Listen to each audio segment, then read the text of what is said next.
तो आज मैं आपके लिए लाया हूं one of the most iconic projects. Project का नाम है the Atal tunnel. Border roads organisation एक डिफेंस ओरिएंटेड ऑर्गेनाइजेशन है। इसमें कि हम बॉर्डर्स को कनेक्टिविटी देते हैं। It is the longest tunnel in such a high altitude. 10,000 feet पे इसका पहला पोर्टल है। 13,000 फीट जो रोहतांग पास है उसको बाईपास करती है। हमारी डिफेंस सर्विसेज के लिए ये टनल की क्या इंपॉर्टेंस है, क्यों इंपॉर्टेंस है और क्या बदल गया है सर इसके बाद से? हिमालयन माउंटेन तो मतलब it is full of surprises. एक जियोलॉजिकल सरप्राइज ने 3 से 4 साल प्रोजेक्ट को रोक दिया। बिल्कुल। क्या है सर ये, क्या सरप्राइज था ये? Rohtang Pass itself is a वो कि रूह मतलब it is a dead body and तांग मतलब pile of dead bodies. You can't believe कि एकदम से इतनी स्लस और स्लरी आ गई उस ड्रिलिंग के क्षेत्र से ही कि 10 मिनट के अंदर जो बूमर का जो टायर है वो ट्रैक्टर के टायर से ऑलमोस्ट उसी साइज का होता है। हाँ। वो पूरा डूब गया। जब अटल टनल बनी तो मतलब कोक्सर वाले एक्सिस में और उधर तो नॉर्थ पोर्टल वाले एक्सिस में तो वो लोग इतने इमोशनल थे और काफ़ी खुश थे कि मतलब उनको एक तरह से एक लाइफ लाइन मिल गई।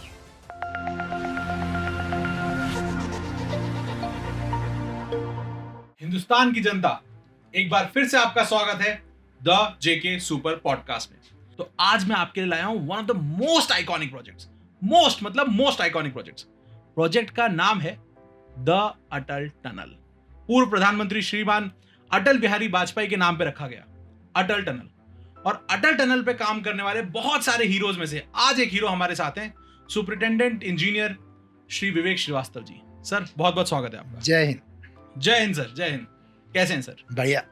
सर अपने बारे में कुछ बताएं। मैं बॉर्डर रोड्स ऑर्गेनाइजेशन में सुपरिटेंडिंग इंजीनियर हूँ और प्रेजेंटली कमांडर 36 BRTF उत्तरकाशी में पोस्टेड हूँ।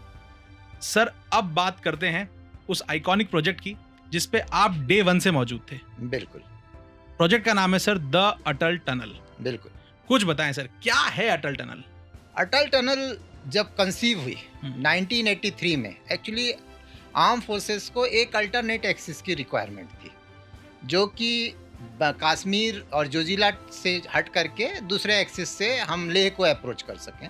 तो 1983 में आर्म फोर्सेस आर्मी ने इसको कंसीव किया। इसके बाद GSI और सासे जो हमारी एक गवर्नमेंट ऑर्गेनाइजेशन है जो कि स्नो स्टडीज़ करता है। स्नो स्टडीज करते हैं? हाँ, कि स्नो में एवलांच कब आएगा, हाउ स्नो एकोमलेट्स, स्नो की बिहेवियर्स को, ये भी it is under the MOD हो गया, ministry of defence. Ministry of defence के अंडर में आता है। तो इन्होंने 1983 में डिसाइड किया बिल्कुल कि हमें एक अटल टनल की जरूरत है ऑल्टरनेटिव रास्ते के लिए। अल्टरनेटिव रास्ते के लिए हमें ज़रूरत है, उसको हमको रोहतांग पास जो कि 13,000 फीट पे है उसको हमें कैसे बाईपास करना है, क्योंकि this was the biggest hurdle. अच्छा, यहाँ डिफेंस के लोगों को क्या तकलीफ आ रही थी सर जब वहां पे थे कि एम्यूनेशन और जाना आना बहुत मुश्किल हो जाता था? क्योंकि 6 महीने ऑलमोस्ट स्नो फॉल होता था और पूरा वो रास्ता बंद हो जाता था। तो मनाली और उसके आगे की एक्सिस पूरी तरह से नवंबर से लेकर के अप्रैल तक क्लोज रहता था। तो जो मूवमेंट ऑफ आर्मी है, मूवमेंट ऑफ टूरिज्म है, सब कुछ बंद हो जाता था। तो उसके लिए एक अल्टरनेटिव एक्सिस का प्लान किया गया। तो उसमें फिर जब GSI और सासे ने प्रिलिमिनरी फिजिबिलिटी स्टडी की तो उसमें फिर ये आया कि इसको हमको कोई एक बाईपास करना पड़ेगा, रोहतांग पास को बाईपास करना पड़ेगा। बिल्कुल, क्योंकि Rohtang Pass itself is a वो कि रूह मतलब it is a dead body and तांग मतलब पाइल ऑफ डेड बॉडीज। अच्छा, इसलिए उसका नाम रोहतांग पास है? यस, ये वजह है उसकी। यह वजह है क्योंकि आने जाने में कई लोगों की डेथ हुई है वहाँ। अब सर आते हैं कि आपकी पोस्टिंग अटल टनल पे कब होती है? मेरी पोस्टिंग अटल टनल में सितंबर 2009 में हुई। उसी समय ये काम मतलब लेटर ऑफ एक्सेप्टेंस कहते हैं, हम लोगों ने इशू किया और उस समय से ही फिर ये कॉन्ट्रैक्ट का काम शुरू हो जाता है। तो सर जब आपको पता पड़ गया कि अब आप अटल टनल पे जा रहे हैं जी, तब आपको पता था कि ये क्या बनने वाला है, कितनी बड़ी चीज बनने वाली है, और आपके दिमाग में ये क्या चैलेंजेस थे जो आपने एंटिसिपेट किए थे फिर इस बारे में बात करेंगे कि क्या आए, वो तो अलग बात है। आपने क्या चैलेंजेस सोचे थे कि भाई ये चैलेंजेस तो आएंगे? मैं थ्रिल्ड था क्योंकि one of the prestigious project था। हाँ, और मतलब it was the longest tunnel हाँ, at such an high altitude, और टेक्नोलॉजी वाइज भी ऑस्ट्रियन कंपनी आ रही थी, और यहाँ पे जो टनलिंग मेथड यूज़ हो रहा था NATM जिसे कहते हैं, फर्स्ट टाइम इतने लंबे टनल के लिए हम यूज़ कर रहे थे। और चूंकि इसमें एक फॉरेन कंपनी भी इन्वॉल्व थी, स्ट्राबाग जर्मन्स कंपनी थी, जो अपने टनलिंग इफिशियंसी के लिए बहुत अच्छी मानी जाती है। तो हम आई वाज थ्रिल्ड कि हाँ। मतलब सच मतलब good experience for the tunnel, हाँ। और इतने अच्छे प्रोफेशनल लोगों के साथ मुझे काम करने का मौका मिला। सर अब इस बात को यहाँ रुकते हैं और इस बारे में बात करते हैं कि आपने एक टेक्नोलॉजी का नाम लिया है, NATM।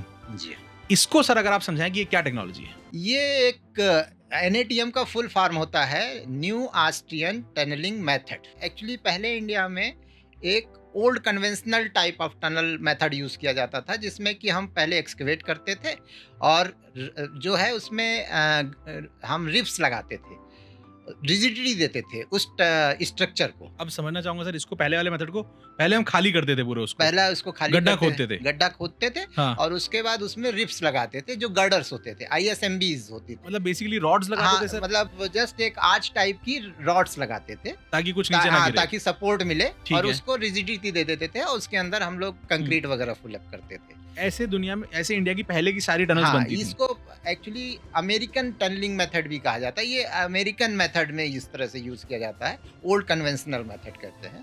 New Austrian tunnelling method में एक्सकेवेशन के बाद उसको हल्का सपोर्ट दिया जाता है। उसमें हम देखते हैं कि अपने आप उसमें आर्च डेवलप हो, सो दैट कि वो पहाड़ जो है अपने आप आर्च डेवलप करके उस सब लोड को ले सके जो उसके ऊपर लोड आ रहा है। क्योंकि जब आप कोई चीज़ निकालते हैं तो उसमें स्ट्रेस डेवलप होता है। ठीक बात। जब स्ट्रेस डेवलप होता है तो उस स्ट्रेस को डिसिपेट करने के लिए आप अगर रिजिडिटी दे देते हैं तो उस रिजिड स्ट्रक्चर में और लोड आ जाता है।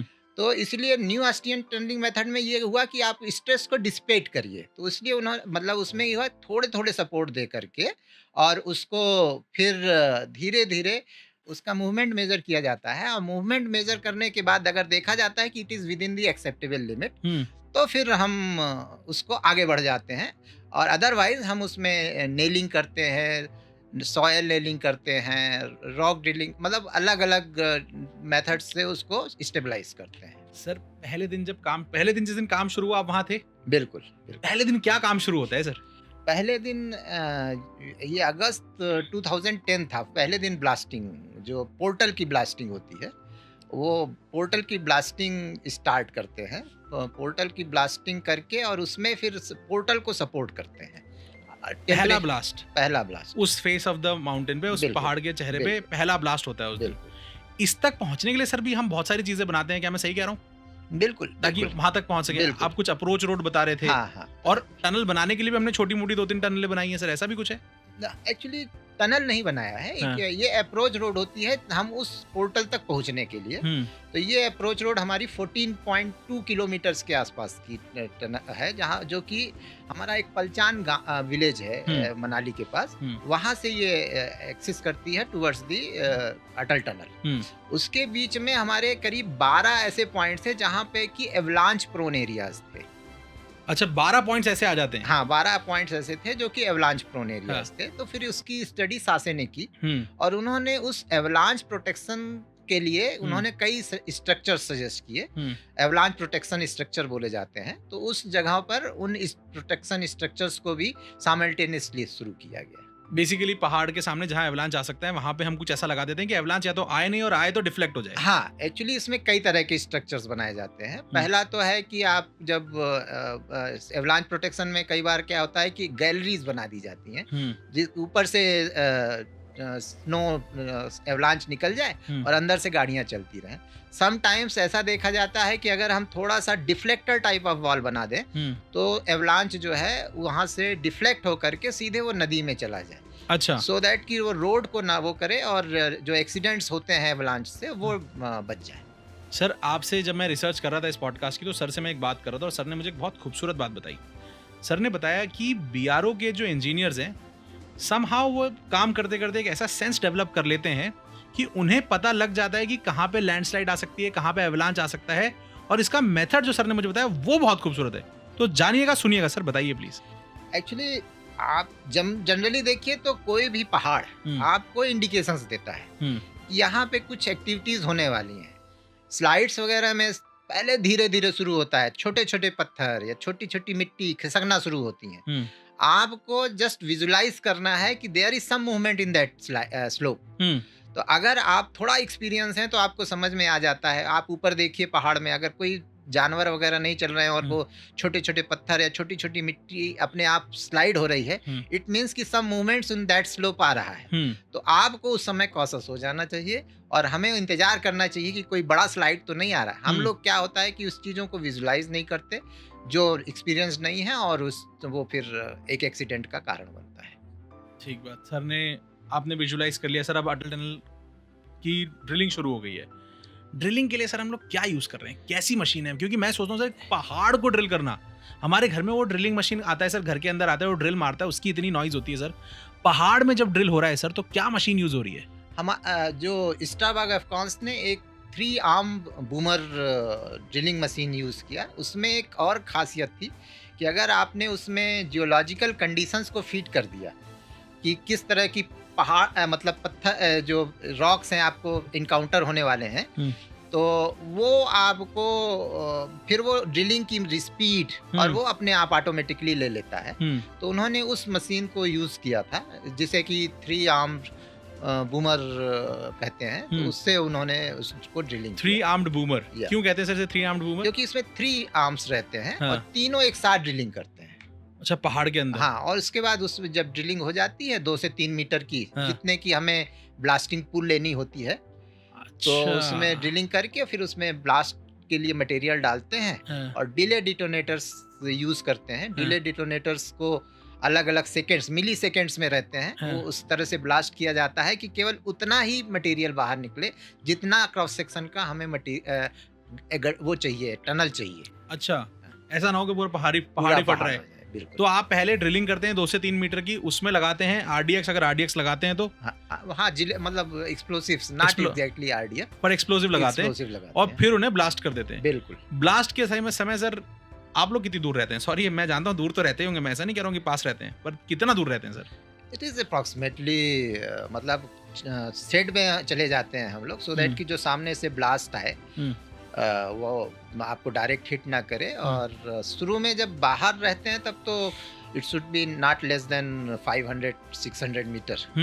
लेकिन जब टनल के अंदर चले जाते हैं तो फिर वो क्या होता है कि वो कन्फाइंड हो जाता है, तो आप टनल के बाहर आना पड़ता है ब्लास्टिंग के समय। अच्छा, तो टनल के अंदर आप गए, आपने ब्लास्टिंग के लगा दिया, आप लोग टनल के बाहर आ गए, अब टनल के अंदर ब्लास्ट होता है, जो भी पत्थर उड़ता है वो टनल के अंदर ही रुक जाता है, टनल के अंदर हो जाता है। फिर उसके बाद उसकी मकिंग करते हैं, मशीन लगाते हैं और वो मटेरियल को बाहर निकाल करके मग डंपिंग एरियाज में, डिजिग्नेटेड मग डंपिंग एरियाज में उसको डाला जाता है। वाओ सर, ब्लास्टिंग जब आप लोग करते हैं सर, जो मतलब ब्लास्टिंग यूनिफॉर्म होती है कि कभी बहुत बड़ा ब्लास्ट करना पड़ता है, कभी छोटा करना पड़ता है, या सारी ब्लास्टिंग लगभग यूनिफॉर्म होती है कि 2-3 मीटर 2-3 मीटर 2-3 मीटर? नहीं, ये डिपेंड अपॉन कि आपका जो रॉक कंडीशन कैसी है। कई बार रॉक कंडीशंस ऐसी होती हैं कि आप 6 मीटर की भी पुल ले सकते हैं, तो 6 मीटर की पुल लेने पे आपको 3 से 4 मीटर की एक वो मिल जाती है, लीड मिल जाती है। समटाइम्स ऐसी होते हैं कि आप आधा मीटर का भी आधा से 1 मीटर का आपको पुल मिलता है।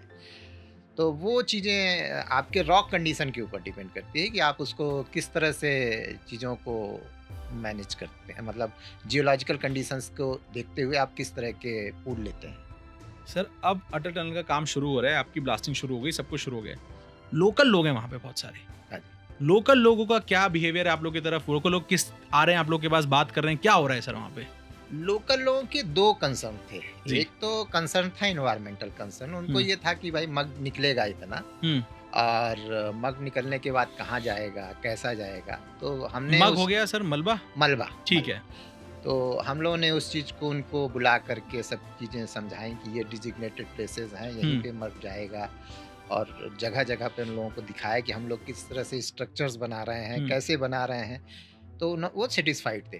अच्छा, इसमें आपको मैं एक बड़ी इंटरेस्टेड बात बताऊं, हम्म। वहां पे लोगों को शक था कि एक्चुअली जनरली ये कहा जाता है ना कि हिमालय के अंदर बहुत हीरे जवाहरात कुछ अंदर भरे हुए हैं। हाँ।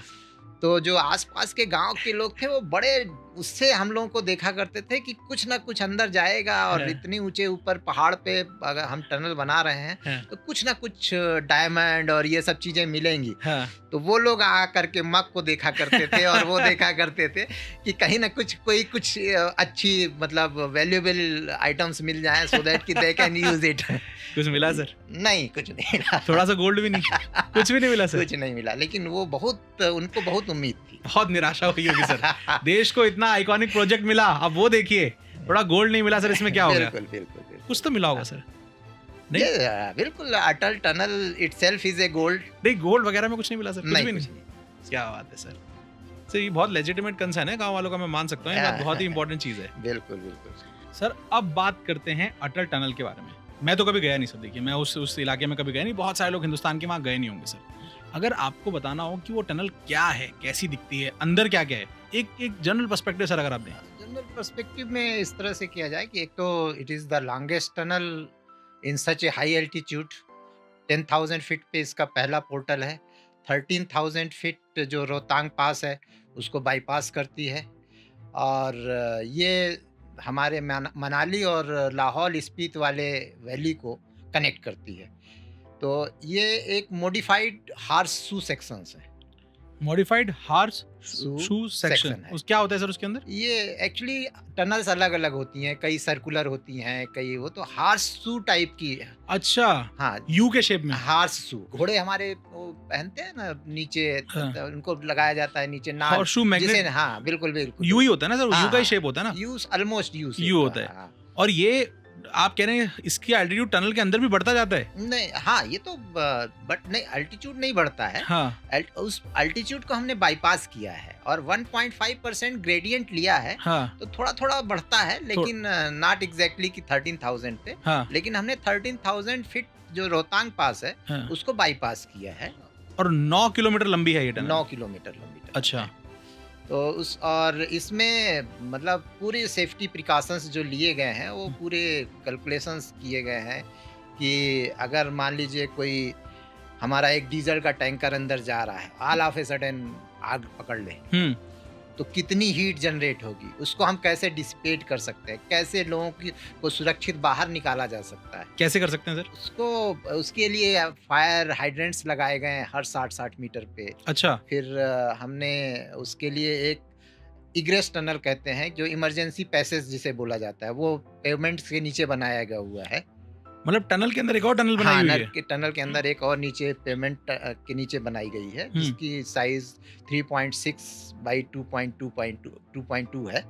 तो उसके मतलब और क्रॉस सेक्शंस में उसके एंट्री गेट्स दिए गए हैं, तो उससे भाग करके आदमी नीचे जाएगा और नीचे से फिर बाहर पोर्टल तक पहुंचेगा। पोर्टल तक पहुंच जाएगा। अच्छा अच्छा अच्छा। तो ये सब सेफ्टी प्रिकॉशंस लिए गए हैं, जिसमें कि हर चीज को माइन्यूटली देखा गया है कि अगर आपका वहाँ पे जो कंसंट्रेशन है CO कार्बन मोनोऑक्साइड का अगर 100 ppm से ज़्यादा हो जाता है, तो उसमें अपने आप automatically semi transverse ventilation system लगाया गया है, that will fans will start और उसको एग्जॉस्ट कर देंगे, सब कार्बन मोनोऑक्साइड बाहर निकाल देंगे। वाह सर। तो ये सब चीज़ें पूरी एक माइन्यूटली चीज़ों को डिज़ाइन किया गया है, कंसीडर्स किया गया है, और उसके बाद इस पूरे टनल को ड्रॉ किया गया है।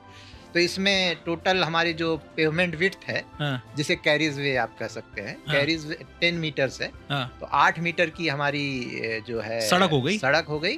0.5 की उसमें मीडियन है, जो दोनों लेन को सेपरेट करता है, और 1 मीटर्स की दोनों तरफ फुटपाथ टाइप की हो गई। तो टोटल हमारी 10.5 मीटर की कैरीज वे बन जाती है। कभी ऐसा हो ना, पर अगर सर कभी कोई इंसान अंदर फंस जाए, कोई गाड़ी फंस जाए, आग लग जाए, तो कम्युनिकेशन के लिए किससे बात करनी होगी और कैसे बात करनी होगी? हर 150 मीटर्स पे टेलीफोन लगाए गए हैं। अच्छा। हाँ, और हर 250 मीटर्स पे हमारे कैमरे लगाए गए हैं। और सबसे अच्छी चीज़ ये है कि इंसिडेंट डिटेक्शन ऑटोमेटिक सिस्टम लगाया गया है, सो दैट कि जो कंट्रोल रूम है दोनों पोर्टल्स पे लगाए गए हैं, उससे डिटेक्शन हो जाता है कि यहाँ पे एक्सीडेंट हुआ है, ये चीज़ें हुए, तो उसके लिए कंटिन्यूसली उस पे कंट्रोल पैनल से, कंट्रोल रूम से उसको वॉच किया जाता है। सर मैं कुछ इमेजेस देख रहा था, देखने में भी बहुत सुंदर है सर, अंदर से बहुत लाइटिंग वाइटिंग भी काफी अच्छी बहुत ही की गई। सुंदर है। हाँ? लाइटिंग में भी एक वो है कि मतलब उसमें भी ऑटोमेटिक सिस्टम लगाया गया है कि एक सर्टेन लेवल के बाद जैसे ही उसमें डार्कनेस होती है वो अपने आप उस धीरे धीरे जो है उस लेवल की लाइट कर देती है, सो दैट कि आपकी ट्रैफिक फ्लो कंटिन्यूअस रहे। खुद ही समझ लेती है। हाँ, बहुत स्मार्ट होती जा रही है दुनिया, खुद आजकल हर चीज का जवाब है चीजों मशीनों के पास। बिल्कुल। अब चलते हैं सर इसके कंस्ट्रक्शन की तरफ। बिल्कुल। कितने पहाड़ हमने सर टनल के लिए यूज किए होंगे? पीर पंजाल रेंज मतलब 9 किलोमीटर्स की है, वो पूरे उसी पहाड़ के रिज के अंदर ही अंदर गई हुई है। सर मैं इसे ऐसे समझना चाह रहा हूँ कि एक पहाड़ को मैं मानता हूँ कि एक उठा गिरा, उठा गिरा, तो ऐसे पीर पंजाल रेंज में कितने पहाड़ होंगे सर? उस पहाड़ की जो चोटी है वो सबसे पहले एक तो वो एक सेरी नाला फॉल्ट है, जिसके बारे में अपन इसके बाद बात करेंगे। हाँ। तो सेरी नाला फॉल्ट है, उसको क्रॉस किया। उसके बाद वो फिर रोहतांग टनल जो रोहतांग पास है, 1900 मीटर जो उसके ऊपर ओवरबर्डन है, उसको क्रॉस करते हुए देन वो कोक्सर वाले एक्सिस को, तो मतलब आप ये मान सकते हैं कि अगर आप उस तरह से पहाड़ों को माने तो 3 से 4 पहाड़ जो है वो अपने उसमें लेते हुए आपके लैंग्वेज में, हमारी तरफ से तो वो पीर पंजाल रेंज है और एक ही पहाड़ माना जा सकता है उसको। ठीक है सर, तो पीर पंजाल रेंज में हमने पूरे रेंज को 9 किलोमीटर की टनल खोदी। बिल्कुल। अब सर आते हैं कि क्या चैलेंजेस आते हैं सर एक खोदते हुए, क्या सबसे बड़े चैलेंजेस हैं सर? सबसे पहले तो मैं आपको अपने पर्सनल लेवल के चैलेंजेस बताता हूँ। बताइए sir. It was I think December और जनवरी। हाँ। हम लोग रात में सोए। हाँ। और जब मॉर्निंग में उठे तो अराउंड 3.5 फीट की जो है बर्फ पूरी जो है चारों तरफ ऑल ओवर जो हम लोग कैंप जहाँ पे रहते थे वहाँ पे आ गई थी। दरवाजा खुल नहीं रहे थे, गाड़ियाँ ब्लॉक हो गई थी। हम लोगों के पास डेली रूटीन के जो पानी था इवन वो नहीं मिल पाया। तो फिर क्या किया जाए, तो कैसे किया जाए, तो फिर हमने उसको जो है बाल्टियों में बर्फ इकट्ठा किया। अब पूरे बर्फ को एक बाल्टी इकट्ठा करते थे तो हार्डली जो है 2 मग्गा पानी मिलता था। तो इस तरह से पूरी एक बाल्टी पहले पानी तैयार किया गया। फिर हम लोगों ने डेली रूटीन्स जो हैं फ्रेश होने के लिए नहाना तो रोज का नहीं होगा सर? नहीं, आई यूज्ड जनरली मैं तो करता था। लेकिन जिस दिन इस तरह के इवेंट्स हो जाते थे तो पानी रहता नहीं था, तो वो एक अलग चीज है। अदरवाइज तो गर्म पानी वगैरह तो मिल जाता है, मिल जाता है। हाँ, तो ये जिस दिन सर ये 3-4 फीट की बर्फ आ गई तो आप लोग फंस गए अंदर। फिर सभी लोगों ने, जो मैं बताया आपको सिस्टम की, सब लोगों ने बाल्टियों में बर्फ इकट्ठा कर करके पानी वो किया। फिर उसके बाद फ्रेश हुए। फिर कोशिश हुई कि चलो अब कम से कम पहले गाड़ियों को निकाला जाए, सो दैट कि टैंकर से पानी आया है, वी कैन यूज दैट पानी। फिर इसके बाद धीरे धीरे चीज़ें 2-3 दिन लग जाते हैं किसी भी लाइफ को इस तरह से एकदम से नॉर्मलाइज करने में। तो 3-4 दिन आप लोग फंस जाते हैं उस बर्फ के अंदर। हाँ, फिर धीरे धीरे लाइफ नॉर्मलाइज होती है और उसके बाद चीज़ों को फिर स्ट्रीमलाइन किया जाता है, फिर काम वगैरह और उस तरह से किया जाता है। तो सर जब कंस्ट्रक्शन जो चलता है ये कितने घंटे चलता है दिन में? कंस्ट्रक्शन तो 24/7 चलता है, शिफ्ट्स में चलते हैं। कंस्ट्रक्शन कभी रुकता नहीं है, टनल का काम कभी भी रुकता नहीं है। 24 घंटे कंस्ट्रक्शन चलेगा? तो कुछ इंजीनियर्स वहाँ पे होंगे, कुछ रूम पे आएंगे, फिर रूम से कुछ जाएंगे, शिफ्ट वाइज चलते हैं। तो जब ये बर्फ गिर रही थी सर, तो जो इंजीनियर्स टनल के अंदर थे वो वहीं फंस गए क्या? हाँ, बट नेचुरल है, जो टनल के अंदर रहा वो टनल के अंदर ही रह जाता है। फिर इसके बाद स्नो क्लियरेंस होता है, स्नो क्लियरेंस मशीनें लगाई जाती हैं, फिर गाड़ियों की मूवमेंट्स लगती है, फिर उसके बाद देन काम शुरू हो जाता है। तो टनल के अंदर सुविधाएं रहती हैं कि जो इंजीनियर्स हैं वो अपने आप को बेसिकली 3-4 दिन की बात है सर? नहीं, 3-4 दिन तो फिर वो पैदल भी आ जाते हैं। अच्छा, आ जाते हैं पैदल भी आ जाते हैं, सो दैट कि आदमी तो कंटिन्यूअस टनल में नहीं रह पाएगा, तो फिर पैदल भी आते हैं। जब गाड़ी मूवमेंट्स नहीं होती तो पैदल यूज टू, और this is all part of civil engineering life. तो उसमें कोई वो नहीं। सर फिटनेस अलग लेवल की चाहिए होगी यहाँ पे। यस, हाई एल्टीट्यूड में एक तो सबसे ज्यादा आपको ऑक्सीजन की कमी महसूस होती है। आपको हो रही थी सर महसूस? यस, समटाइम्स विंटर में चीज़ें लगती हैं कि आपको, क्योंकि कई बार रात में एकदम से नींद आपकी खुल जाती है। वो हाई एल्टीट्यूड के कारण ये चीज़ें, तो साउथ पोर्टल में उतनी दिक्कत नहीं होती थी जितनी कि नॉर्थ पोर्टल में दिक्कत होती थी। North portal means Koksar edge. अच्छा, उस एक्सिस में ज़्यादा प्रॉब्लम्स थी। सर इतने अलग अलग तरह के लोग काम कर रहे थे, इतनी तरह की एजेंसीज थी, आप थे, मतलब BRO था, एफकॉन्स था, जर्मन एजेंसी थी। सर इतने लोग साथ में जब काम करते हैं, इनका वर्किंग कल्चर कैसा होता है सर? इसी पे मैं आपको एक कहानी सुनाता हूँ। अच्छा। एक्चुअली नॉर्थ पोर्टल का हाँ। शुरू में मोबिलाइजेशन चल रहा था, कैंप इस्टेब्लिशमेंट वगैरह चल रहा था। तो वहाँ पे एक यंग जर्मन इंजीनियर जो है as a project engineer place किया गया था। और मुझे नॉर्थ पोर्टल का बोला गया कि आपको जा करके मतलब देख दाख के और रिपोर्ट करना था मुझे, मेरे चीफ इंजीनियर को। तो मैं मॉर्निंग में निकला और करीब 10 साढ़े 10 बजे पहुंचा। तो आई वाज एक्सपेक्टिंग कि भाई as a authority being a employer मैं गया हूँ वहाँ पे, तो मुझे रिसीव कोई करेगा।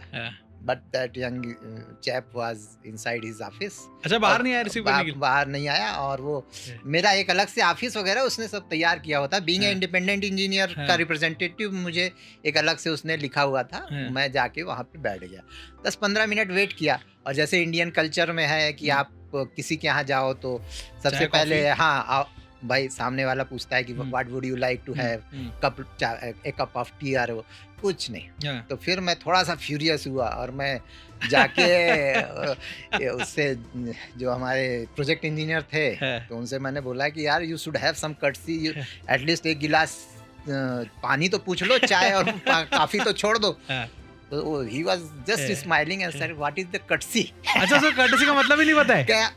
उसका एक्चुअली जर्मन जो कल्चर है वहाँ पे तो ये है कि बॉस आएगा, आपको खड़े खड़े इंस्ट्रक्शंस देगा और आप बाहर जाएगा। वहाँ पे जो कप ऑफ टी और ये वाला बहुत लिमिटेड कल्चर्स हैं। तो ये एक कल्चरल डिफरेंस था। फिर बाद में उसने भले मुझे इस चीज के लिए एक्सप्लेन किया कि सर ये हम लोगों का इस तरह का कल्चर है और ऐसा है, लेकिन उस समय तो गुस्सा आई थी बीइंग ए इंडियन। कौन सा कल्चर बेहतर है आप कमेंट में बताइएगा। मुझसे पर्सनल पूछेंगे, मैं बोलूंगा इंडियन कल्चर। हमें चाहिए चाय कॉफी काम करने से पहले, वरना मजा नहीं आता है ना। किसी के पास गए, मैंने सर से कॉफी पूछी है और सर के लिए कॉफी लेके भी आया हूँ, है ना sir? Thank you so much. अरे नहीं सर, ऐसा क्या है। अब चलते हैं सर, ये आपकी पर्सनल डिफिकल्टीज के अराउंड बात हो गई कि भाई ऑक्सीजन की दिक्कत है, बर्फ गिर जाती है, बारिश हो जाती होगी। अब चलते हैं सर कि इस प्रोजेक्ट को करने में क्या डिफिकल्टीज आती, क्या क्या सबसे बड़े चैलेंजेस थे जो हमने ओवरकम करे? एक तो नॉर्थ पोर्टल 6 महीने इनएक्सेसिबल रहता था। तो हमारा एक साइड पोर्टल मतलब जो टनल की जो प्लानिंग थी वो ऑलमोस्ट 6 मंथ्स पूरी ब्लॉक रहती थी। लॉजिस्टिक सपोर्ट्स नहीं हो पाते थे, तो पूरी चीज़ें हमें नवंबर से पहले वहाँ से विड्रा करनी होती थी और अप्रैल के बाद काम शुरू होता था। तो एक तो सबसे बड़ा चैलेंज ये था कि नॉर्थ पोर्टल की एक्सेसिबिलिटी को हम कैसे मतलब बढ़ाएं, सो दैट कि जो हमारी मतलब जो एक्सेसिबिलिटी है उसको स्नो क्लियरेंस करें और हम उस नॉर्थ पोर्टल से जितना ज़्यादा काम कर सकें वो करें। सेकेंडली जो चिलिंग इफेक्ट था विंटर में, उससे भी जो इफिशियंसी थी मैन पावर्स की वो कम हो जाती थी। और सबसे बड़ा जो चैलेंज आया हम लोगों को वो आया सेरी नाला फॉल्ट पे। सर इसको ढंग से डिस्कस करते हैं। एक बात आपसे पूछना चाह रहा हूँ, जब कंस्ट्रक्शन शुरू होती है सर, तो नॉर्थ पोर्टल और साउथ पोर्टल दोनों पे काम शुरू होता है साथ में, कि बीच में आते हैं काटते काटते, या यहाँ से शुरू करके वहाँ जाते हैं? एक्चुअली क्या होता है कि जैसे मैं अटल टनल के बारे में बताऊं तो 2 पोर्टल सेलेक्ट हुए, एक साउथ पोर्टल एक नॉर्थ पोर्टल। साउथ पोर्टल जो है मनाली एक्सिस से था, ठीक है, और नॉर्थ पोर्टल रोहतांग पास क्रॉस करके कोकसर वाले एक्सिस से था। तो जब हम चूंकि south portal is accessible through out 12 months, तो उसके लिए फिर हमने वहाँ पे ज़्यादा प्रोग्रेस एंटिसिपेट किया और नॉर्थ पोर्टल से कम प्रोग्रेस एंटिसिपेट। तो हमें लग रहा था कि 6 किलोमीटर के आसपास हमें साउथ पोर्टल से हो जाएगा और 2 किलोमीटर के आसपास नॉर्थ पोर्टल से हो जाएगा, सो दैट कि हमारी जल्दी टनल प्रोग्रेस होगी। तो हम लोगों ने इस तरह से मतलब जो प्लान किया डिपार्टमेंट ने कि इस तरह से हम प्लान करते हैं। लेकिन इसी प्लानिंग में geological surprises are also there. Geological surprises में सेरी नाला फॉल्ट, जिसने कि हमारे पूरे प्रोजेक्ट को ऑलमोस्ट 3 से 4 साल जो है पूरी तरह से कैप्टिव कर दिया था। एक जियोलॉजिकल सरप्राइज ने 3 से 4 साल प्रोजेक्ट को रोक दिया? बिल्कुल। क्या है सर ये, क्या सरप्राइज था ये सेरी नाला फॉल्ट है। सेरी नाला फॉल्ट एक्चुअली हम लोगों ने एंटिसिपेट तो किया था, लेकिन सेरी नाला फॉल्ट हमने एंटिसिपेट किया था 2.2 किलोमीटर पे। सर एक बार पहले आप ये समझा दें कि सेरी नाला फॉल्ट हुआ क्या सर? ये सेरी नाला फॉल्ट एक्चुअली दो ह्यूज रॉक मास के बीच में फ्रैक्चर डेवलप होता है. This fracture is developed either due to the seismic force, earthquake आता है उस सिस्मिक फोर्स के कारण हो जाता है, या sometimes it is due to the cleavage. तो दो ह्यूज रॉक मास है, उन दोनों के बीच में एक फ्रैक्चर डेवलप होता है जिसमें से कई बार पानी के जो वो हैं नाले हैं वो निकलते हैं. तो that is a part of geological terminology, उसकी फॉल्ट है. सर ये मतलब जो आप कह रहे हैं दो ह्यूज रॉक मासेस, मतलब ये दो ह्यूज रॉक मासेस मतलब दो पहाड़ के बराबर के रॉक्स? ऑलमोस्ट. अच्छा, दो पहाड़ों के बीच का क्रैक है. बिल्कुल. तो सर जो उनके बीच में से नाला निकलता होगा वो कितना बड़ा होता है सर? वो तो नाले, जैसे पहाड़ में आप नाले देखते हैं तो उस टाइप के नाले होते हैं. किसी नाले में बहुत ज्यादा पानी होता है, किसी नाले में कम पानी होता है. तो सेरी नाला फॉल्ट में एंटिसिपेटेड था कि काफी ज्यादा पानी होगा. और ये कितना लंबा फॉल्ट होता होगा सर? फॉल्ट डिपेंड करता है कि आपके मतलब सेरी नाला फॉल्ट इटसेल्फ जो है काफी बड़ा फॉल्ट था. हम लोग एंटिसिपेट कर रहे थे कि ये कम से कम 600 से 800 मीटर जो है. 600-800 मीटर का फॉल्ट ही है? फ्रैक्चर 600-800, रॉक भी तो बहुत बड़ा है. बिल्कुल, उस टाइप की चीजें वो थी. तो हम लोग एंटिसिपेट वही कर रहे थे. एक्चुअली ये एंटिसिपेटेड ये था कि 2.2 पे टनल जब अंदर जाएंगे तो 2.2 किलोमीटर पे हमें वो सेरी नाला फॉल्ट इनकाउंटर करेगा. अच्छा. लेकिन मैं किसी काम से टनल में गया हुआ था.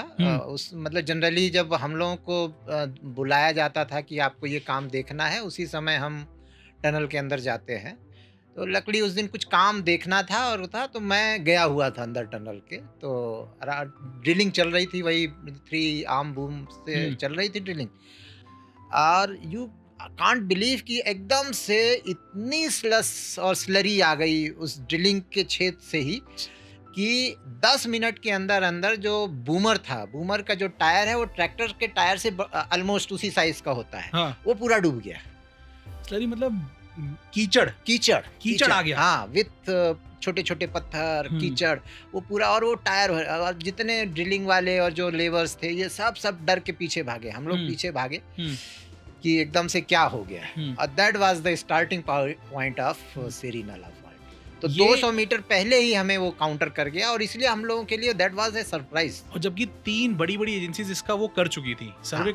सबसे तो जियोलॉजिकल सरप्राइजेस हिमालयन रेंज इसीलिए सबसे ज्यादा अनसर्टेन रेंज वो बोली जाती है, क्योंकि इसके अंदर इसीलिए यहाँ पे टनल बोरिंग मशीन्स भी यूज नहीं होती हैं. टनल बोरिंग तो drilling and blast method he use होता है, क्योंकि आपको एकदम से कौन सी रॉक सरप्राइज करे आप प्रेडिक्ट नहीं कर सकते. हिमालयन माउंटेन तो मतलब it is full of surprises. Sir एक पहाड़ के अंदर 5-6 तरह की रॉक्स भी हो सकती हैं क्या?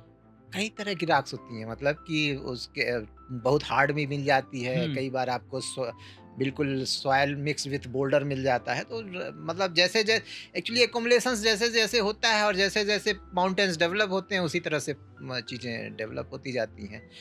तो हम लोगों को वो सरप्राइज एकदम से 2 किलोमीटर 2 पे मिला और हम लोगों को लगा कि ये हो सकता है छोटा मोटा नाला आया हो. फिर हम लोगों ने धीरे धीरे उसमें बढ़ना किया, लेकिन 40-50 मीटर जाते जाते हम लोगों को ये एहसास हो गया कि हम लोग सेरी नाला फॉल्ट को इनकाउंटर कर गए हैं.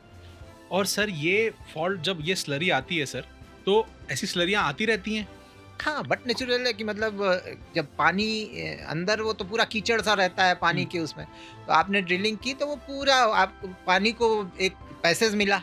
पानी जो है अपने साथ वो पूरे कीचड़ और उसको लेकर के और पूरा बाहर आने लगता है. तो जब प्रेशर जो पानी का है वो डिसिपेट होता है तो वो उसको पैसेज मिल गया तो वो उस पैसेज से बाहर आ जाता है. तो क्या फर्क पड़ा सर इस सेरी नाला फॉल्ट से? क्या इम्पैक्ट आया सर? सेरी नाला फॉल्ट से हमारा जो प्रोग्रेस, हम लोग almost 3 to 4 metre 24 hours to 48 hours में हम लोग एक मिल रहा था टनल में. अच्छा सर, हम लोग एक बार में 3 से 4 मीटर ही जाते हैं? हाँ, एक दिन में कि एक महीने में कि कितने डिपेंड करता है कि आपको किस तरह के सपोर्ट सिस्टम लगाने हैं, किस तरह के वो करने हैं। तो 24 आवर्स से 48 आवर्स ये एक साइकिल टाइम होता है कि ड्रिलिंग से स्टार्ट करते हैं, ब्लास्टिंग के बाद मकिंग के बाद सपोर्ट सिस्टम, फिर कंक्रीटिंग, लाइनिंग वगैरह मतलब वो करते हुए हमें टोटल वो एक साइकिल मानी जाती है। फिर नेक्स्ट जो ड्रिलिंग होती है वो एक नेक्स्ट साइकिल मानी जाती है। तो उस साइकिल को खत्म करने के लिए हमें 24 आवर्स टू 48 आवर्स लगते हैं। और एक अच्छी साइकिल में आप लोग कितना कर लेते होंगे? और एक अच्छी साइकिल में 6 मीटर्स तक हम कर सकते हैं। और एक खराब साइकिल में जैसे सेरी नाला फॉल्ट है तो 0.5 मीटर भी मतलब 24 टू 48 आवर्स में मिलना हमें मुश्किल हो गया। 0.5 मीटर? यस। 0.5 मीटर कितना हो गया सर ये? हाँ, it is hardly 2-3 feet 4 feet. और उसके बाद तो यू विल बी सरप्राइज कि उसके बाद तो 0.5 मीटर तो ये मैं आपको नेक्स्ट 1-2 मंथ्स में बताया। उसके बाद तो धीरे धीरे और काम स्लो हो गया क्योंकि चीजें, और आप जैसे जैसे फॉल्ट की तरफ बढ़ रहे थे आपकी जो सरप्राइजेस थे, जो आपके एडवर्स जियोलॉजिकल कंडीशंस थी वो बढ़ती रही। फिर उसमें एक्सपेरिमेंट शुरू हो गए। एक्सपेरिमेंट में हमने TSP किया, दैट वाज द मतलब almost new technology for the tunnel. उसमें हमने टनल सिस्मिक प्रेडिक्शन करके उसका पता लगाना शुरू किया कि आगे कैसी रॉक आने वाली है, आगे कितना पानी है, कितना उसमें है। तो वो सब चीज़ें हम लोग धीरे धीरे किए। फिर हम लोगों ने एक PU ग्राउटिंग कहते हैं, पॉलीयूरेथ्रीन ग्राउटिंग। तो वो अंदर जाकर उसको ग्राउट करते हैं। ग्राउटिंग मतलब कि आप कोई केमिकल को अंदर डालते हैं प्रेशर से, तो फिर वो फोम टाइप का बन जाता है और उसकी प्रॉपर्टीज को रीड करते हैं। उसको वो मतलब जो फ्रैक्चर्स वगैरह है उसको जकड़ लेता है।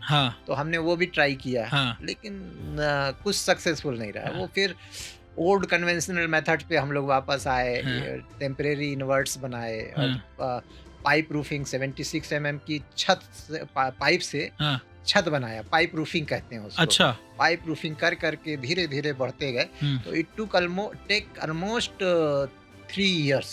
3 साल लग गए इस 400 से 600 मीटर के फॉल्ट को क्रॉस करने में। सर हमारे इस पॉडकास्ट पे हम एक सवाल पूछते हैं, एक सेगमेंट है सर, इसका नाम है JK सुपर अचीवर्स मोमेंट। एक ऐसा दिन, ऐसा वक्त प्रोजेक्ट के दौरान जब पूरी टीम ने कोई ऐसा चैलेंज ओवरकम करा जिससे करने के बाद शायद उस शाम को आप लोग इमोशनल थे, यार ये बहुत बहुत मुश्किल काम था, हमने कर दिखाया। सबसे इंपॉर्टेंट, सबसे टफ जो होता है। एक्चुअली जब ये डिस्कशन हो रहा था कि लगता है अब ये अलाइनमेंट चेंज करना पड़ेगा, समटाइम्स वी आर फ्रस्ट्रेटेड कि लगता है ये टनल पूरा नहीं हो पाएगा हम लोग, क्योंकि one of the biggest challenge था इस तरह के लंबे टनल को इंडिया में पहली बार हम लोग टेकअप कर रहे थे। तो ये हुआ कि चलो लास्ट ट्राई मारा जाए और एक बार ट्रैकिंग करके ऊपर चढ़ा जाए और देखा जाए, चीज़ें ऑब्जर्व की जाएं और देखा जाए कि कहाँ पे कैसे हम इसको वो कर सकते हैं। तो हमारे जो साथ के थे वो 2-3 लोग ऊपर गए और वहाँ से करके आए, फिर सर्वे वगैरह करके आए। देन कैलकुलेशन हुआ तो हम लोगों को लगा कि 40-50 मीटर जो है आगे हमें अब रॉक मिलने वाली है, फॉल्ट को हम क्रॉस करने वाले हैं। तो हमारे चीफ इंजीनियर साहब भी कहे कि चलो एक चांस लेते हैं। अच्छा, एक चांस लेते हैं श्रीनाला फॉल्ट में, क्योंकि बीआरओ में एक आपको फाइटिंग नेचर दे देता है। बीआरओ की जो आपको सर्विस कंडीशंस है ना, मतलब उसमें डेली आपको एक स्ट्रगल करना पड़ता है, कभी स्लाइड से कभी कुछ। तो बीआरओ की मतलब साइक हो जाती है, जो ऑफिसर्स होते हैं उनकी एक साइक हो जाती है कि हम इस चैलेंज को क्यों ना फेस करें, क्यों ना हम आगे बढ़ें इस चैलेंज को फेस करते हैं।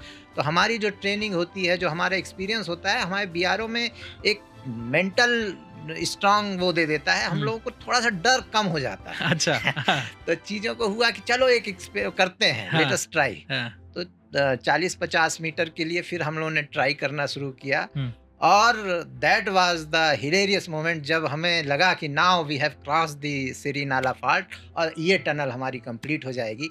That was the biggest achieve for our life. Emotional हुए सर आप लोगों से? बिल्कुल बिल्कुल बिल्कुल बिल्कुल। जिस दिन खबर मिली कि अब टनल सिरी नाला फॉल्ट क्रॉस कर गया है। अच्छा, क्रॉस कर गया है। हाँ। तो फिर उस दिन से फिर अब हमें लगा कि नहीं, हमारा ये प्रेस्टिजियस प्रोजेक्ट बीआरओ के हाथ में है, क्योंकि हम लोगों को भी अपने डिपार्टमेंट के प्रेस्टीज का वो लग रहा था कि एक इतना बड़ा टनल प्रोजेक्ट लिया गया है, अगर हम उसको कंप्लीट नहीं कर पाएंगे तो हम गवर्नमेंट ऑफ इंडिया या पब्लिक को क्या वो करेंगे, क्या जवाब देंगे, कैसे मुंह दिखाएंगे।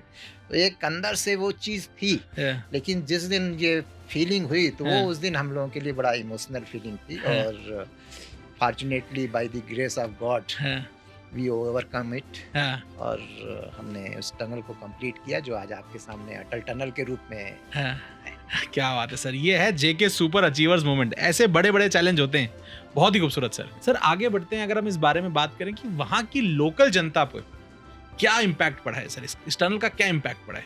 देखिए, पहले क्या था कि जो लाहौल स्पीति वाली जनता थी, पहले आपको मनाली से ग्रैम्पो कोकसर जाने में 116 किलोमीटर की ऑलमोस्ट डिस्टेंस है, वो 5 to 6 आवर्स लगता था, 5 से 6 घंटे, 116 किलोमीटर, 6 घंटा। और उस पे भी टूरिस्ट सीजन में आप रोहतांग पास में पूरी तरह से ट्रैफिक कंजेशन हुआ करता था। ठीक है, 5 से 6 घंटा तो मैं आपको कम बता रहा हूँ। समटाइम्स हम लोग एंटिसिपेट करते थे कि पता नहीं हम उस पार पहुंच पाएंगे कि नहीं, क्योंकि वो टैक्सी और ट्रैफिक कंजेशन इतना हो जाता था कि वो आपस में ही, और बर्फ दोनों तरफ रहती थी, कहीं खड़ी करने की टैक्सी जगह नहीं होती थी, तो वो जाम लग जाता था, लंबा पहुंचा ही नहीं जा सकता था। ड्यूरिंग द विंटर सीजन जब अगर किसी को बीमार हो गया कोई लाहौल स्पीति और उस एक्सिस में केलांग जो स्टेशन है, तो वहाँ से उसको एयरलिफ्ट किया जाता था हेलीकॉप्टर वगैरह से। वही तरीका था और तो कोई रास्ता था नहीं। तो इस टनल के बनने से आप ये मानिए कि 14 किलोमीटर मनाली से अगर आप शुरू करें तो पलचान 10 किलोमीटर के आसपास है, और 14 किलोमीटर का आपका अप्रोच है, तो ऑलमोस्ट 24 किलोमीटर तो ये हो गया आपका। तो ये आपका हार्डली 40 to 45 मिनट्स में आप रोहतांग टनल में पहुंच जाते हैं। फिर 20 मिनट में आप रोहतांग टनल क्रॉस कर जाते हैं, एंड देन उसके बाद आप 1 घंटा और मान के चलिए जहाँ कि आप मतलब कोकसर वगैरह क्रॉस करके पहुंच जाते हैं। तो 6 घंटे 8 घंटे से आप 2 घंटे 2.5 घंटे में you are reaching to the district headquarter. और दूसरा ऑल वेदर रोड है, कभी कोई इमरजेंसी होगी तो एटलीस्ट स्नो क्लियरेंस करके हम उस चीज़ों को ओवरकम कर सकते हैं।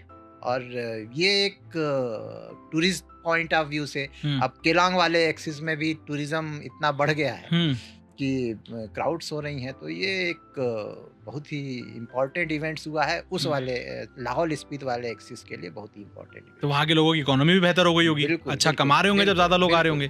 थोड़ा पोल्यूशन तो बढ़ता होगा सर इस चीज़ से? पोल्यूशन आप उस ढंग से सोचेंगे तो पोल्यूशन कम हुआ है, क्योंकि जब आप रोहतांग पास से होके जाते थे तो ट्रैफिक कंजेशन, लोगों की गाड़ियाँ चलती रहती थी, धुआं निकलता रहता था। तो उस ढंग से देखेंगे तो हमने रोहतांग पास के जो पोल्यूशंस हैं उसको कम किया है। ठीक बात सर, कंजेशंस रुक गए हैं। मतलब लोग जब ट्रैफिक जाम में फंस जाते हैं तो वहीं पे खाना वहीं पे पॉलीथीन ये वो, तो वो पोल्यूशन के कंपैरिजन में देखिए तो हमने उस पोल्यूशन को ओवरकम किया है और हमने बहुत कम कर दिया है पोल्यूशन को। कोई ऐसा किस्सा सर आपको याद आता है जब आप उस एरिया में वापस थे और कोई लोकल ने आके आपको कुछ कहा हो या आपके टीम के लोगों को कुछ कहा हो जो बहुत ही खूबसूरत बात थी, या ऐसा कुछ आपको याद आता है सर? जब अटल टनल बनी तो मतलब कोकसर वाले एक्सिस में और उधर तो नॉर्थ पोर्टल वाले एक्सिस में तो वो लोग इतने इमोशनल थे और काफ़ी खुश थे कि मतलब उनको एक तरह से एक लाइफ लाइन मिल गई। जीवन ही बदल दिया आप लोगों ने। जीवन ही बदल दिया, क्योंकि इकोनॉमी बेहतर कर दी। बिल्कुल आप मेडिकल मतलब इकोनॉमी वगैरह से छोड़िए, आप जब कोई बीमार होता है कोई आपका और आपको हेलीकॉप्टर नहीं मिलते क्योंकि वेदर पैक है, हेलीकॉप्टर नहीं मिला तो चीज़ों, और आप जब आपकी एक्सेसिबिलिटी हो गई है ऑल वेदर रोड से अप टू दैट वैली, कभी भी बीमार हुआ तो एटलीस्ट उसको लिफ्ट किया जा सकता है, वो किया जा सकता है, तो वो एक पूरी लाइफ ही चेंज हो जाती है आदमी की। सर बहुत ही इमोशनल बात कर दी आपने। ये बात सुन के मतलब मैं खुद इमोशनल हो गया हूँ सर, कि किसी के घर में कोई बीमार है और किसी को कहीं पहुँचना और पहुँचना नामुमकिन हो, उसको मुमकिन कर दिखाना बहुत ही खूबसूरत बात है सर। सर अब इस चीज़ को अप्रोच करते हैं इस ढंग से कि डिफेंस सर्विसेज, हमारी डिफेंस सर्विसेज के लिए ये टनल की क्या इंपॉर्टेंस है, क्यों इंपॉर्टेंस है और क्या बदल गया है सर इसके बाद से? एक्चुअली डिफेंस सर्विसेज को एक अल्टरनेटिव एक्सिस चाहिए था, क्योंकि कई बार चीज़ें ऐसी होती हैं जो कि आप वाया कश्मीर होकर के ले नहीं पहुंचा जा सकता है, तो डिफेंस सर्विसेज को भी एक अल्टरनेटिव एक्सेस चाहिए था। तो जैसा मैंने आपको पहले ही बताया था कि ओवरऑल प्रोजेक्ट को देखा जाए तो दारचा पदम नीमू वाला एक्सिस जो है हमने वो किया, और ये रोहतांग टनल पास को हमने ओवरकम किया। तो अब एक और पास है सिंकुला। हाँ, उसका भी अभी प्लान चल रहा है। तो जैसे ही ये चीजें हो जाएंगी तो हम अप टू ले ऑल वेदर रोड से कनेक्ट हो जाएंगे। तो आर्मी के जो लॉजिस्टिक सपोर्ट्स हैं वो मतलब अनहिंडर्ड ऑल वेदर रोड्स से पहुंचाए जा सकते हैं, जो कि आज की डेट में आपको हेली सर्विसेज से और एयरलिफ्ट करना पड़ता है और चीज़ें वो करना पड़ता है। और इसमें तो बहुत बड़ी रेस्ट्रिक्शन है, क्योंकि अगर हेली सर्विसेज हैं या अगर आपको एयरलिफ्ट करना पड़ेगा तो आप बहुत बड़े हाँ, कभी वेदर पैक हो गया, ऑल ऑफ ए सडन कोई जरूरत हुई तो वो भी नहीं जा सकती है। हाँ। तो अब पहले ऐसा होता था, कितने महीने के लिए सर ये ब्लॉक रहता था? ऑलमोस्ट 6 मंथ्स तक वहां पहुंचना। बिल्कुल। या तो डिफरेंट रूट के थ्रू जाना पड़ता था, या फिर एयर सर्विसेज के थ्रू जाना पड़ता था। अब रोड की वजह से हम वहाँ कभी भी पहुंच सकते हैं। बहुत ही खूबसूरत बात सर ऐसा समझ सकता हूँ कि आप लोग जिस टेरिटरी में ऑपरेट कर रहे हैं वो कोई आसान टेरिटरी तो है नहीं काम करने के लिए। बहुत सारे चैलेंजेस हैं, नेचर के बहुत सारे चैलेंजेस हैं, फिर ह्यूमन के तो है ही अपने चैलेंजेस। सर कभी कोई आपका बर्फ गिर जाए, कभी कोई लैंडस्लाइड हो जाए, कभी कोई एवलांच आ जाए, कोई ऐसा दिन याद आता है सर जो बहुत ही हताशापूर्ण था, मतलब बहुत ही डिसअपॉइंटिंग था कि यार ये क्या हो गया? एक्चुअली 2011 में क्या हुआ कि एक रात ऑल ऑफ ए सडन काफ़ी तेज रोलिंग स्टोन्स की आवाज़ आने लगी, और काफ़ी तेज जो है नदी हम लोगों के जस्ट नीचे बह रही थी, उसमें काफ़ी फ्लो बढ़ गया। तो उस समय तो कुछ नहीं समझ में आया, जस्ट सुन रहे थे। हम लोग को थोड़ा सा डर लग रहा था कि कहीं लगता है क्लाउड बस्ट हुआ और कुछ हुआ। लेकिन सुबह होते होते हम लोगों को खबर मिली कि हम लोगों से जस्ट जो करीब 200 मीटर दूर एक snow protection structure, avalanche protection structure बन रहा था। अच्छा। हाँ। तो वहाँ उसी रिज पे ऊपर कहीं आर्टिफिशियल लेक बस्ट हुआ है। Artificial lake? या सर आर्टिफिशियल लेक मतलब मैन मेड लेक है वो? नहीं, एक्चुअली क्या होता है कि समटाइम्स जो है ऊपर पहाड़ों पर स्लाइड आ जाता है। हाँ। और स्लाइड आ जाने से जो ऊपर छोटी मोटे जो नाले होते हैं, हाँ। वो ब्लॉक होने लगते हैं। अच्छा। वो चीजें लोगों को मतलब पता नहीं चलती है। वो धीरे धीरे पानी उसमें बढ़ने लगता है, और जब वो एक लेवल तक, सर्टेन लेवल तक वो पानी पूरा भर जाता है और उसका प्रेशर इतना ज़्यादा हो जाता है कि वो जो डैम, अर्धन डैम जिसे कहें आप, स्लाइड के कारण बना हुआ है, वो ब्रीच हो जाता है। अब आप समझ सकते हैं कि ऑल ऑफ ए सडन वो अर्धन डैम ब्रीच हुआ, और पानी एकदम से जो जहाँ पे लाखों क्यूबिक मीटर पानी एक्युमुलेट हो गया हो आर्टिफिशियल लेक की तरह, वो एकदम से उस नाले से बहे। तो पूरे रोलिंग स्टोन्स अगल बगल को स्लाइड करते हुए और पूरा बहता है। तो उस दिन जितना उस प्रोटेक्शन स्ट्रक्चर जो था, एवलांच प्रोटेक्शन स्ट्रक्चर, उसका जो कैंप एरिया था, जो वहाँ के इक्विपमेंट्स थे, वो सब थोड़ा बहाते हुए और वो पूरा लेके चला गया। नेक्स्ट डे जब हम लोगों ने जाके देखा तो पूरा जो हम लोगों की गैलरी थी, जो एवलांच प्रोटेक्शन, वो पूरी fill up with the boulders और मिट्टी थी। तो हम लोगों के लिए एक बड़ा डिसअपॉइंटेड डेट था कि मतलब कि अब लगता है it will take another 6 month, क्योंकि हमें लग रहा था कि दैट एवलांच प्रोटेक्शन स्ट्रक्चर जो है जल्दी ही कंप्लीट हो जाएगा। लेकिन फिर अनदर 1-2 ईयर्स के आसपास उसको पूरा बोल्डर खाली करने में और उसमें लग गया।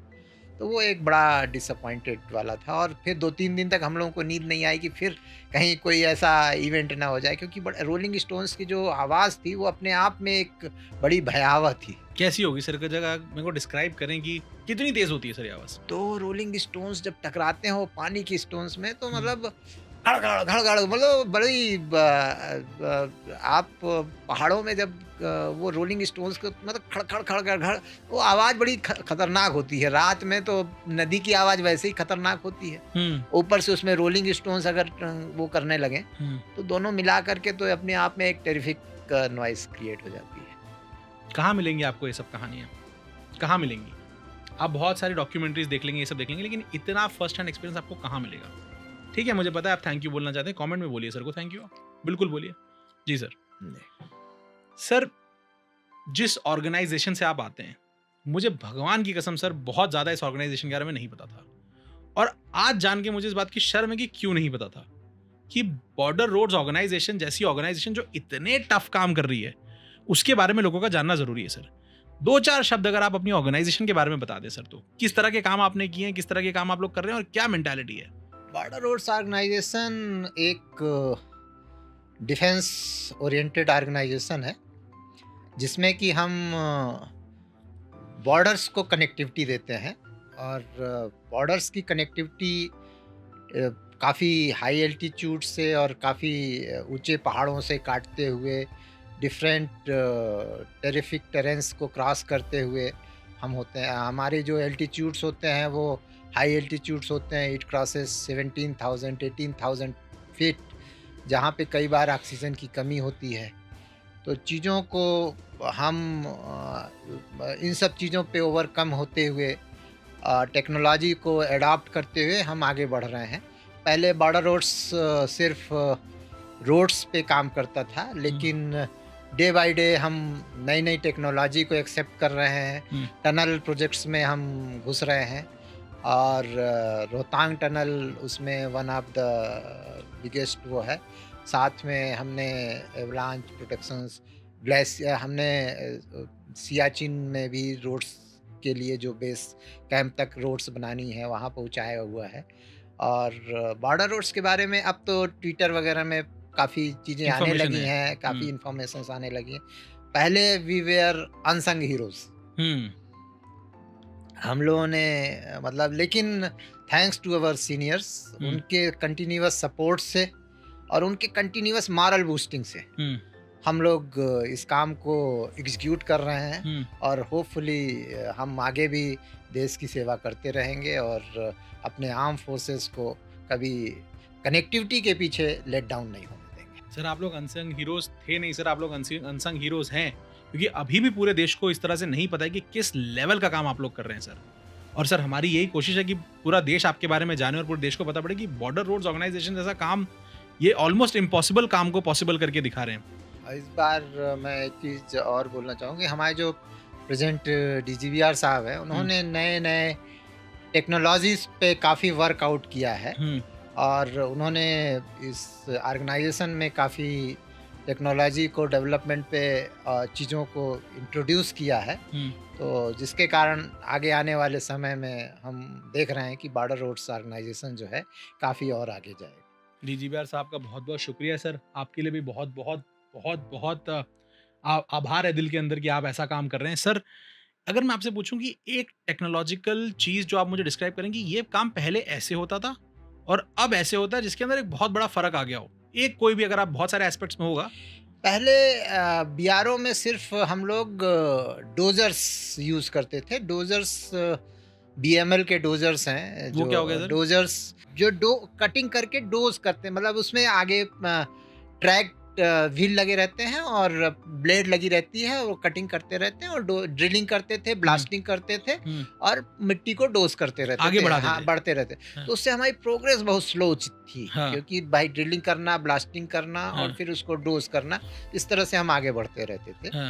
अभी हमने मतलब अब हमारे यहाँ बॉर्डर रोड्स में नए नई टेक्नोलॉजीज, नए नए बूमर्स, नए नए एक्सकेवेटर्स, हाई कैपेसिटी के एक्सकेवेटर्स वगैरह इंट्रोड्यूस हुए हैं, जिसके कारण हमारी जो स्पीड है वो काफ़ी अच्छी हो गई है। और हम लोग अब डिपार्टमेंटल एग्जीक्यूशन को काफ़ी अच्छे से एग्जीक्यूट कर रहे हैं। और साथ में हमने डिफरेंट मोड ऑफ कॉन्ट्रैक्ट को भी इंट्रोड्यूस किया है, सो दैट कि combination of contract and departmental work can give us the more boost in the speed of the work. Sir, ऐसा कोई म्यूजियम है जहां हम जिस तरह की मशीनरी को यूज़ करते हैं उसके बारे में जान सकें? ये हम आर्चीव्स करके हमारे पास सीमा सड़क भवन में ही है। उसमें आपको BRO की हिस्ट्रीज और वो सब चीज़ें आपको दिख जाएंगी।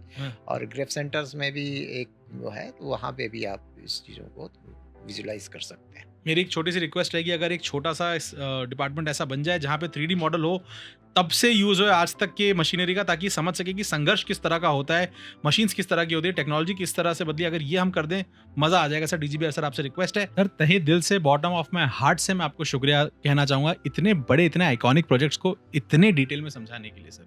अटल टनल जैसा प्रोजेक्ट हम टनल से गुजर जाते हैं, निकल जाते हैं, सोच ही नहीं सकते कि उसको बनाने में कितनी मेहनत लगी है, उसको बनाया किस तरह से गया है, टेक्नोलॉजिकली क्या क्या किया गया है, ह्यूमन एफर्ट किस तरह के गए हैं, क्या क्या सेक्रीफाइस किए हैं आप जैसे लोगों ने जो उस टेरेन में काम करते हैं, क्योंकि आई एम प्रीटी श्योर कि वहाँ पे सारी सुविधाएं तो आपके लिए भी नहीं है। तो सर इसके लिए मैं आपका बहुत बहुत शुक्रिया अदा करना चाहूँगा, सिर्फ समझाने के लिए नहीं सर, इस प्रोजेक्ट का हिस्सा होने के लिए, अटल टनल के लिए, जेके सुपर पॉडकास्ट की पूरी टीम की तरफ से, पूरे हिंदुस्तान की तरफ से मैं आपको बहुत बहुत शुक्रिया अदा करना चाहूँगा sir. Thank you so much podcast पे आने के लिए और उससे भी ज़्यादा इस प्रोजेक्ट का हिस्सा होने के लिए sir. Thank you very much, और मुझे बुलाने के लिए शुक्रिया। सर एक बार बस ये बोल दें कि like share subscribe to JK super podcast. Please like, share, subscribe to JK super cement podcast. अब आप हमारी बात तो नहीं मान सकते हैं, लेकिन सर की बात, अगर आपने अटल टनल जाना है सब्सक्राइब करके जाइएगा प्लीज, ठीक है? सर की बात जरूर मानिएगा। Thank you so much, signing off. जय हिंद। जय हिंद।